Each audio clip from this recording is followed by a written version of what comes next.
ജയ് ശ്രീമന്നാരായണ.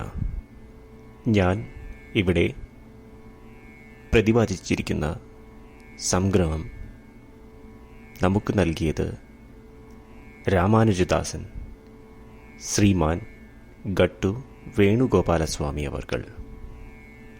അധ്യായം 10 വിഭൂതിയോഗ ശ്ലോകം 22. വേദാനാം സാമവേദോസ്മി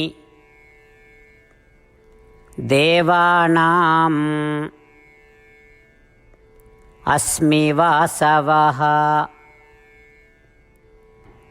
ഇന്ദ്രിയാണാം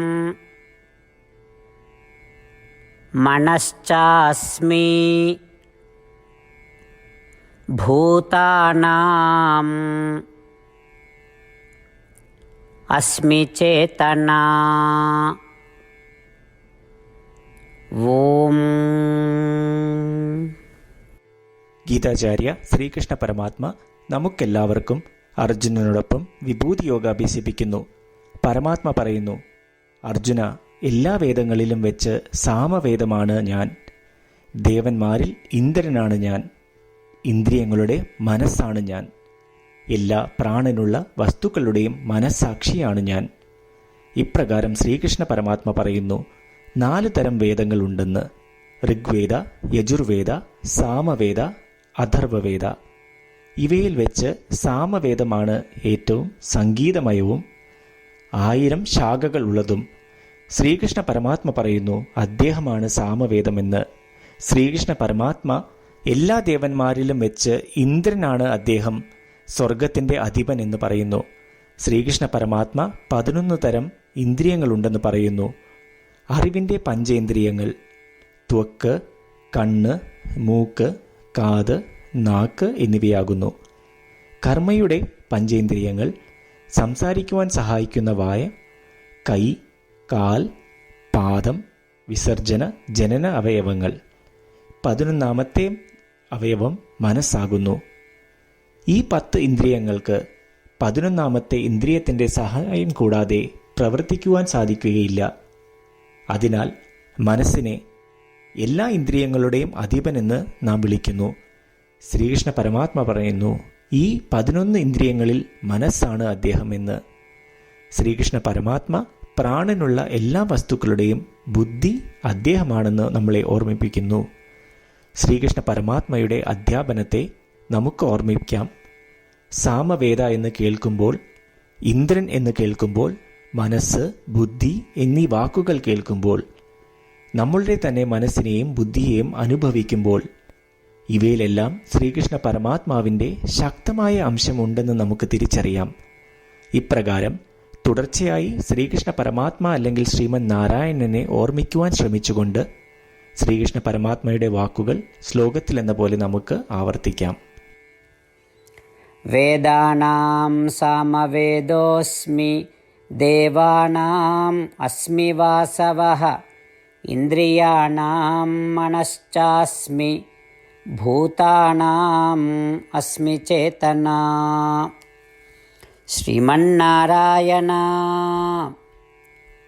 കരിഷ്യേ വചനം തവ. സർവം ശ്രീകൃഷ്ണാർപ്പണമസ്തു. ജയ് ശ്രീമന്നാരായണ. ശ്രീകൃഷ്ണ പരമാത്മാവ് ശ്രീമദ് ഭഗവത്ഗീതയുടെ പൂർണ്ണമായ അന്തഃസത്ത 18ാം അധ്യായത്തിലെ 65 മുതൽ 70 വരെയുള്ള ശ്ലോകങ്ങളിൽ പ്രതിപാദിച്ചിട്ടുണ്ട്. അതിലെ 8 ഉപദേശങ്ങൾ അനുഷ്ഠിക്കുന്നതിനായി ഭഗവാൻ ഉപദേശം നൽകിയിട്ടുണ്ട്. ശ്രീകൃഷ്ണ ഭഗവാൻ പറയുന്നു, ഈ 8 ഉപദേശങ്ങൾ അനുസരിക്കുന്നവരെ ഞാൻ സ്നേഹിക്കും. ഈ ഭക്തന്മാരെ ഞാൻ എല്ലാവിധത്തിലും സംരക്ഷിക്കും. ശ്രീകൃഷ്ണ പരമാത്മാവിൻ്റെ ഗീതോപദേശം ശ്രവിച്ച ശേഷം അർജുനൻ കരിഷ്യേ വചനം തവ, അതായത് കൃഷ്ണ, അങ്ങയുടെ ഉപദേശം പ്രകാരം ഞാൻ പ്രവർത്തിച്ചു കൊള്ളാം എന്ന് പറയുന്നു. അതുകൊണ്ട് ശ്രീകൃഷ്ണൻ അർജുനന് എല്ലാവിധ വിജയങ്ങളും ഫലപ്രാപ്തികളും നൽകി അനുഗ്രഹിച്ചു. ഈ 8 ഉപദേശങ്ങൾ നമ്മൾ പാലിച്ചു കൊള്ളാം എന്ന് പരമാത്മാവിനോട് നമുക്കും പ്രതിജ്ഞ ചെയ്യാം. ഒരു പൂജയും തപസ്സും യാഗവും പരമാത്മാവിന് കൊടുക്കുന്ന ഈ പ്രതിജ്ഞയേക്കാൾ വലുതല്ല. നമ്മൾ നടപ്പിലാക്കേണ്ട 8 പ്രതിജ്ഞകൾ ഞാൻ പറയാം. ഇവ നിങ്ങളുടെ മനസ്സിലും ഹൃദയത്തിലും എപ്പോഴും ഓർക്കണം. ഇപ്രകാരം ചെയ്യാം എന്ന് നമ്മൾ ശ്രീകൃഷ്ണ ഭഗവാന് വാക്ക് കൊടുക്കുമ്പോൾ ഭഗവാന്റെ മുഖം സന്തോഷത്താൽ പ്രകാശിക്കുന്നത് നമുക്ക് ദൃശ്യവൽക്കരിക്കാം. ജയ് ശ്രീമന്നാരായണ. ഇവയാണ് നമ്മളുടെ 8 പ്രതിജ്ഞകൾ. ഓ ശ്രീമന്നാരായണ, അവിടുന്ന് ഉപദേശിച്ച പ്രകാരം ഞാൻ എപ്പോഴും അങ്ങയെ ഓർക്കുകയും ധ്യാനിക്കുകയും ചെയ്യും. ഓ ശ്രീമന്നാരായണ, അവിടുന്ന് നിർദ്ദേശിച്ച പോലെ ഞാൻ എന്നും അങ്ങയുടെ വിശ്വസ്തനായ അനുയായി ആയിരിക്കും. ഓ ശ്രീമന്നാരായണ, അങ്ങയുടെ സേവനത്തിനും സംതൃപ്തിക്കും വേണ്ടി ഞാൻ എൻ്റെ എല്ലാ പ്രവൃത്തികളും ചെയ്തു കൊള്ളാം.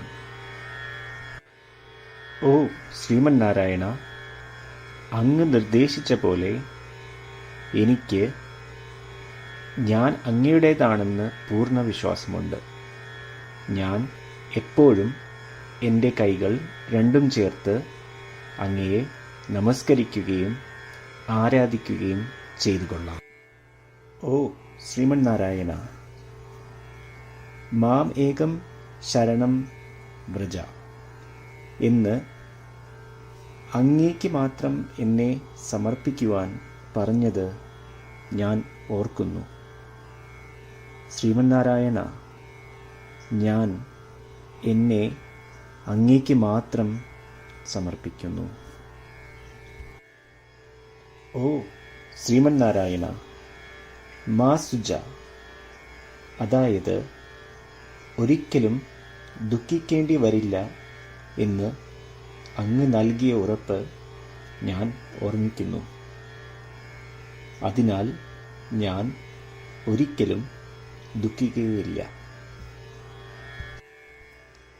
ഓ ശ്രീമന്നാരായണ, അങ്ങ് ഞങ്ങളുടെ രക്ഷയ്ക്കായി ശ്രീമദ് ഭഗവത്ഗീതയിലെ ഉപദേശങ്ങൾ നൽകി ഞങ്ങളെ അനുഗ്രഹിച്ചു. ദിവസവും ഒരു ശ്ലോകമെങ്കിലും വായിക്കുകയോ ശ്രവിക്കുകയോ ചെയ്തു കൊള്ളാം എന്ന് ഞാൻ പ്രതിജ്ഞ ചെയ്യുന്നു. ഓ ശ്രീമന്നാരായണ, അങ്ങ് ഭഗവത്ഗീത എല്ലാ മാനവരാശിക്കും വേണ്ടി ഉപദേശിച്ചതാണ്. ഗീതയിലെ അങ്ങയുടെ ദൈവികമായ ഉപദേശങ്ങൾ ഞാൻ ഗീതയെക്കുറിച്ച് അറിയാത്ത ഭക്തന്മാർക്ക് എത്തിക്കുവാൻ ശ്രമിച്ചുകൊള്ളാം. ഓ ശ്രീമന്നാരായണ, ഞാൻ അങ്ങ് പറയുന്നത് പോലെ ചെയ്യുകയും അവിടുന്ന് ആഗ്രഹിക്കുന്നത് പോലെ പെരുമാറുകയും ചെയ്തു കൊള്ളാം. ഞാൻ അങ്ങേക്ക് വേണ്ടി മാത്രം പ്രവർത്തിക്കും. ശ്രീമന്നാരായണനോട് ഓരോ ദിവസവും നൽകുന്ന ഈ വാക്ക് അദ്ദേഹം പറയുന്നത് പോലെ ഒരു വലിയ പൂജ തന്നെയാണ്. അചഞ്ചലമായ ഭക്തിയോടും വിശ്വാസത്തോടും കൂടി നമ്മുടെ പ്രതിജ്ഞ അദ്ദേഹത്തിന് സമർപ്പിക്കാം. ശ്രീമന്നാരായണ, കരിഷ്യേ വചനം തവ. ശ്രീമന്നാരായണ, ഞാൻ അങ്ങയുടെ ഉപദേശപ്രകാരം പ്രവർത്തിച്ചുകൊള്ളാം. വേദാനാം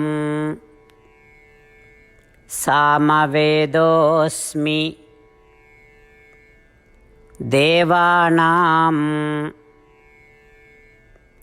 അസ്മി വാസവഃ ഇന്ദ്രിയാണാം മനശ്ചാസ്മി ഭൂതാനാം അസ്മി ചേതനാ.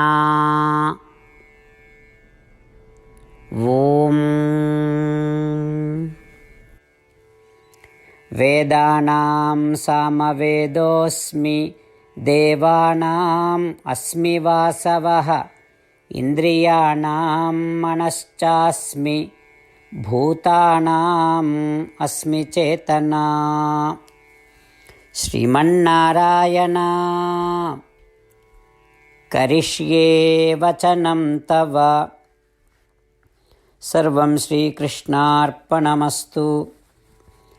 ജയ് ശ്രീമന്നാരായണ. ശ്രീമന്നാരായണ. എല്ലാ ഭക്തരോടും ഒരു പ്രത്യേക അഭ്യർത്ഥന. നമ്മളുടെ ജീവിതത്തിൽ നമുക്ക് എല്ലാ കാര്യങ്ങൾക്കും ഉടനടി ഫലപ്രദമായ പരിണിതഫലം വേണം.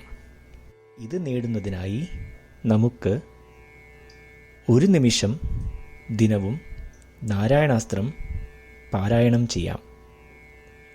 നാരായണാസ്ത്രം ലഭിക്കുന്നതിനായി നാരായണാസ്ത്രം വെബ്സൈറ്റ് www.narayanaastram.org എന്ന സൈറ്റിൽ നിങ്ങളുടെ പേരും ഇമെയിൽ മേൽവിലാസവും രജിസ്റ്റർ ചെയ്യുക.